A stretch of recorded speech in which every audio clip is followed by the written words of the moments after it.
అయినా ఇప్పుడు 1300 పెట్టుకోమన్నా ఎండిపోయిన మీలు పెట్టిన అట్లని 1300 కాడికి కూడా కొంటా లేకుంటే ఆ రైతు బతి ఏం కావాలి మా 200 రూపాయలు మీకు మీ ట్రాన్స్పోర్ట్ ఛార్జో మీ గవర్నమెంట్ ఛార్జో అది అని పెడతలేవు. మాట్లాడే సార్ కూడా నీవు రైతు కావా మరి నీవు కూడా మాట్లాడి నేను కూడా మాట్లాడు. నేను ఒక చూడడం సార్ కాను కదా నాకేమెక్కలు తెలుస్తుంది అన్న ఇంకా నువ్వు చదివిన నేను అనిపోయింది.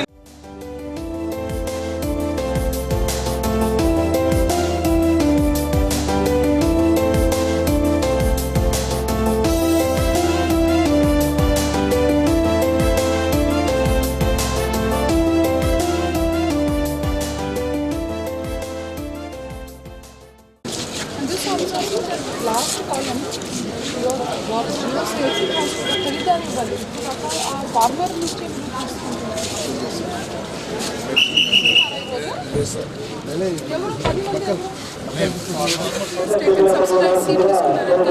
విత్తనాలు తీసుకున్నారా అగ్రికల్చర్ డిపార్ట్మెంట్ ద్వారా మొన్న చెన్నగల్ కానీ సోయాబీన్ తీసుకుంది ఇక్కడే సార్ నేను తీసుకున్నారు. ఇంకా ఏమేమి తీసుకున్నారు? ఆ సబ్సిడీ తీసుకున్నారా లేకపోతే ఫుల్ ధరతో కొన్నారు? సబ్సిడీ తీసుకున్నారు. ఎక్కడ? కానీ మీ సొసైటీ అక్కడ మీ ఊర్లో కూడా సొసైటీ అక్కడ అయిపోతే ఇక్కడికి వచ్చి తీసుకున్నారు. వాళ్ళు చెప్పారు నిజామాబాద్లో ఉన్నాయి ఇక్కడ తీసుకున్నారు. లోన్ వచ్చిందా మీకు? లోన్ ఉంది క్రాప్ లోన్. ఎవరు వచ్చారు లోన్? తెలంగాణ దక్షిణ గ్రామీణ బ్యాంక్. ఎంత లోన్ తీసుకున్నారు? నాకు 3.5 ఎకరాలకు 1 లక్ష రూపాయలు. ఇన్సూరెన్స్ తీసుకున్నారా? ఇన్సూరెన్స్ తీసుకున్నారు. తర్వాత ఫర్టిలైజర్ కానీ మిగతా తీసుకున్నారా ప్రభుత్వం వైపు నుంచి సబ్సిడీలో? తీసుకున్నాను. జింక్ సల్ఫేట్ కానీ అసొంటివి వచ్చినాయి. ఎరువులు ఏం అవసరం? ఇప్పుడు అవసరం Taiwan sprayer hand sprayer spray అయితే కంపల్సరీ తీసుకోండి.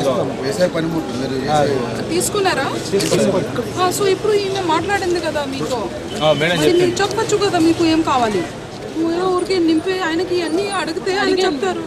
మరి ఇప్పుడు ఎట్లా చెప్పారు కావాలి? నువ్వు చెప్పినప్పుడు అవసరం లేదని ఎట్లా చెప్పారు? We're not doing any paper exercise అమ్మా. ఖచ్చితంగా ఎవరు రైతు ఇక్కడ వస్తారు ఇవన్నీ మేము ఇవ్వాలి వాళ్ళకి, వాళ్ళ హక్కులు. మేడం కార్డు ఇస్తుంది వ్యవసాయ శాఖ నుంచి అన్ని రకాల సబ్సిడీ ప్రిఫరెన్స్.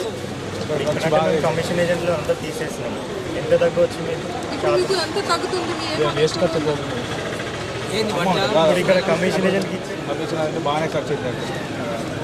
అక్కడ చెప్పేది అలాంటి ఏం జరగదు. % అదే మళ్ళీ ఇప్పుడు పేమెంట్ కూడా మీకు ఈ రోజే ఇచ్చేస్తుంది. ఎవరు పని చేస్తారు వాళ్ళకి కరెక్ట్ లెక్క ఇదే వెళ్ళాలి. ఇప్పుడు దాకా ఇది ఉంది కదా, ఇది కూడా మీరే ఇచ్చారు, ఈ డబ్బు కూడా మీరే ఇచ్చారు అవునా కదా? ఏంటి ఈ డబ్బు? దీనికోసం తూకంకి ఎవరు ముందు డబ్బు ఇచ్చారు? మేమే ఇచ్చారు కదా. కానీ ఉంది కదా మీకు చదవచ్చా? మరి చెప్పు ఎవరు ఇవ్వాలి? అది ఖరీదారు చెల్లించవలసింది. కిలో లెక్కతో ఎక్కువ ఉంటే అదే లెక్క. ఎందుకంటే అందరూ 40 kg ఎక్కువ తీసుకుని అందుకే ఒకే లెక్క ఇక్కడ పెట్టడం జరిగింది. మళ్ళీ ఇంకా లెక్క పెడితే మీకే అర్థం ఆగు.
లేదు లేదు, ఎవరు అమ్మడానికి వచ్చారో వాళ్ళకి వస్తుందండి.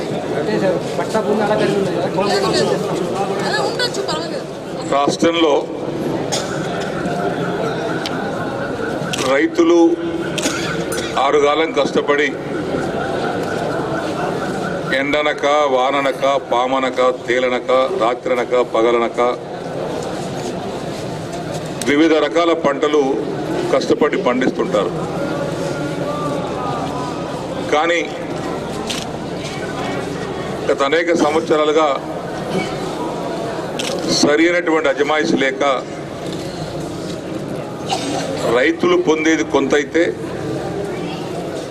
ఏమి కష్టం లేకుండా కేవలము చేతులు మార్చి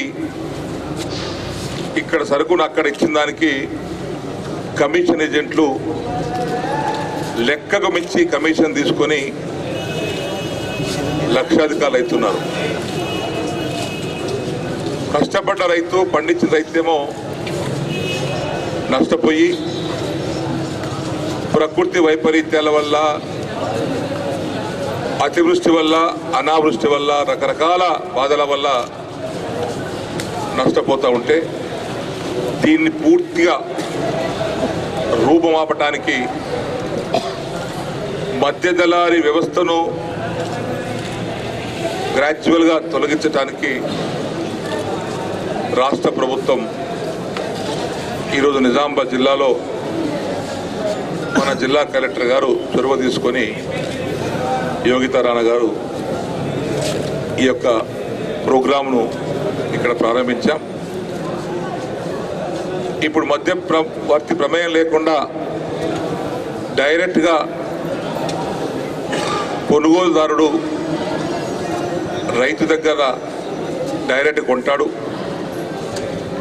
అదే రోజు పేమెంట్ ఇప్పిస్తారు. వారికి కావలసినటువంటి గన్నీ బ్యాగ్స్ 50 రూపాయలకో 40 రూపాయలకో ధర వేసి కొనకుండా మార్కెట్ యార్డ్ వారు వారు ఉండే సొసైటీకి ఇస్తారు. సొసైటీ వారు ఆ ఊరు రైతులకు ఎన్ని బస్తాలు కావాలనో అన్ని బస్తాలు సొసైటీ వారు ఆ రైతుకి ఇస్తారు. ఆ రైతు తన పండిన ధాన్యాన్ని ఆ బస్తాలు నింపుకొని ఇక్కడ మార్కెట్కి తీసుకొస్తే మార్కెట్లో కొనుగోలుదారుడు డైరెక్ట్గా ఉంటాడు. ఈ బస్తాలో నింపుకొచ్చిన దానికి గతంలో అనేక రకాలుగా డబ్బులు తీసుకునేవారు. ఇప్పుడు కేవలము ఆ 40 కిలోల బస్తకి 5 రూపాయలు కనిపించకుండా బస్తకు ఛార్జ్ కడతారు. ఆ విధంగా ఏ రోజుకు ఆ రోజు పండిన పంటకు అమ్ముకోవటానికి ఎక్కువ ధర ఎక్కడ లభించింది, ఎంత ధర లభించింది అనేది SMS ద్వారా రైతుకు తెలియపరుస్తారు. అంటే పలానా రైతుకు పలానా పంటకు పలానా ధర దొరికిందనేటువంటి విషయం తెలవాలి. ఎందుకంటే ఇలా కళ్ళు మూసుకొని ప్రపంచంలో దేశాలలో ఇతర ప్రాంతాల్లో ఏ దానికి ఎంత ధర వస్తుందో తెలియదు. కానీ దీనివల్ల రైతు కూడా ప్రతి వారికి సెల్ ఫోన్ ఉంది, చిన్నదో పెద్దదో. ఆ సెల్ ఫోన్కి ఇక్కడ నుంచి మెసేజ్లు పంపిస్తారు. ఆ విధంగా హైయెస్ట్ బిడ్డర్ ఎవరైతే ఉంటారో వారు ఇక్కడ మార్కెట్ యార్డ్లో ఒక పోస్టర్ పెట్టి అక్కడ హైయెస్ట్ బిడ్ పలికిన వారి రేట్ అక్కడ వేస్తారు. అందరూ చూసుకోవచ్చు డిస్ప్లే చేస్తే. ఇది రహస్యం కాదు, ఓపెన్గా వారికి అందజేస్తారు. అదేవిధంగా ట్రాన్స్పోర్టేషన్ కూడా ఊరు నుంచి ఇక్కడ మార్కెట్ తీసుకురావటానికి లారీ ట్రాన్స్పోర్టు లారీ యజమానులు ఈ యొక్క కమిషన్ దారులతో కుమ్మక్కై రకరకాల ఛార్జ్ చేస్తారు. 100 రూపాయల కిరాయి కావాల్సింది 1000 రూపాయలు తీసుకుంటారు అట్లా. కాబట్టి మా జిల్లా కలెక్టర్ గారు, జిల్లా జాయింట్ కలెక్టర్ గారు చొరవ తీసుకొని ఏ ప్రాంతం నుంచి లారీకి కిరాయి ఎంత అవుతుందో అది కూడా దాన్ని నిర్ణయించి అంతకంటే ఎక్కువ తీసుకోకుండా కట్టుదిట్టం చేస్తారు. ఈ యొక్క కమిషన్ ఏదైతే ఉందో కొంత రైతు కట్టాలి, కొంత కొనుగోలుదారు కట్టాలి. కానీ అక్కడ చాటు పెట్టారు, రైతు ఏమేమి ఇవ్వాలి, కొనుగోలుదారుడు ఏమేమి ఇవ్వాలనేది. ఇంతవరకు ఇదంతా మొత్తం రైతు ఇచ్చేవాడు. ఇందులో కొనుగోలుదారు కూడా ఇవ్వాల్సిన అవసరం ఉంది. ఇంతకుముందు 50 లక్షల వ్యాపారం జరిగితే 400 లక్షలు వివిధ రూపంలో కమిషన్ల కింద వెళ్ళేది. అంటే దాదాపు 8 నుంచి 9% ఈ విధంగా దుబారా అయ్యేది. ఇప్పుడు ఆ 400 లక్షల నుంచి తగ్గించి ఇవన్నీ కంట్రోల్ చేస్తే 50 లక్షల సరుకు అమ్మితే 1,50,000 రూపాయల లోపే ఈ వివిధ రూపేణ ఈ కమిషన్లు ఖర్చు అవుతుంది. అంటే 8%, 9% నుంచి 3% తగ్గింది. దీనివల్ల రైతుకు ఈ దోపిడీ నుంచి బయటపడ్డవారు అవుతారు.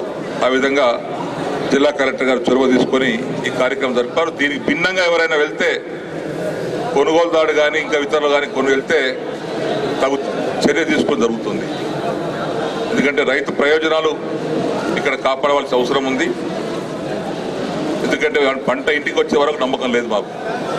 ప్రకృతి వైపరీత్యాలు, వానలు, ఎండలు, కరువులు, కాటకాలు ఇంత కష్టపడి పండించిన తర్వాత కూడా మళ్ళీ వచ్చినాక ఇబ్బంది గురైతే రైతుకు అధోగతి పాలవుతారు. కాబట్టి ఇక్కడ రైతుకు ఎవరు కూడా ఇబ్బంది పెట్టినా, ఈ నిబంధనలను ఉల్లంఘించినా, నిబంధనలకు విరుద్ధంగా పోయినా ప్రభుత్వ పరంగా వారిపైన చర్య తీసుకో జరుగుతుంది.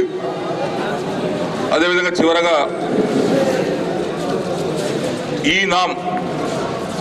ఈ కార్డు కూడా ప్రొడ్యూస్ చేశారు. దీంట్లో అన్ని వివరాలు, పట్టేదారు పేరు, ఊరు, ఏరియా అవన్నీ కూడా పొందుపరుస్తారు. ఆ పట్టదారుకి సీడ్ ఎక్కడికి వెళ్ళి తీసుకున్నాడు, సబ్సిడీ ఇచ్చారా లేదా, ఫెర్టిలైజర్ తీసుకున్నారా లేదా, ఆయనకి ఏమైనా వ్యవసాయం చేయడానికి స్ప్రేయర్లు కానీ స్ప్రింక్లర్ కానీ ఏమైనా తీసుకున్నాడా లేదా, ఇన్సూరెన్స్ క్రాప్ ఇన్సూరెన్స్ చేశాడా లేదా, ఇవన్నీ కూడా ఈ యొక్క కార్డులో పొందుపరుస్తారు. ఆ కార్డు ఆయనకు ఒక సేఫ్టీ కార్డు ఉపయోగపడుతుంది. అధికారికంగా ఇస్తాం కాబట్టి ఆ కార్డు తీసుకొని ఆయన అవసరాలను తీసుకోవడానికి అవకాశం కలుగుతుంది. కాబట్టి ఆ యొక్క కార్డు విలువ చాలా ముఖ్యమైనది కాబట్టి దాన్ని కూడా మేము పాటిస్తూ ఉన్నాం. చివరగా రైతాంగానికి ఇప్పుడు సోయాబీన్ తీసుకొచ్చారు. కొంత వర్షం పడ్డది మొన్న, కొంత సరుకు బాగుంది, కొంత సరుకు బాగలేదు. బాగున్న సరుకును కూడా సరైన ధర పెట్టి కొంటలేరు. ఇక బాగలేని సరుకు అయితే వాడి ఇష్టమైన ధర కొంటా ఉన్నారు. మరీ బాగలేకపోతే కొంత బాధ, కానీ కొంత ధాన్యం సోయాబీన్ పంట చెడిపోతుందని కూడా వ్యాపారస్తులు కొద్ది ఇబ్బంది పెడతా ఉన్నారు. దీన్ని మేము ప్రత్యామ్నాయంగా ఆలోచన చేస్తూ ఉన్నాం. ఈ సోయాబీన్ పంటతో 14 రకాల వస్తువులు తయారు చేయవచ్చు. సోయాబీన్ నూనె, సోయాబీన్ పాలు, సోయాబీన్ బిస్కెట్లు, సోయాబీన్ కోళ్ళ దానా, ఈ విధంగా 14 రకాల వస్తువులు తయారు చేయవచ్చని చెప్పారు. ఇది మధ్యప్రదేశ్లో దాదాపు 82 లక్షల హెక్టార్లలో ఇక్కడ సోయాబీన్ పండిస్తూ ఉన్నారు రాష్ట్రమంతా.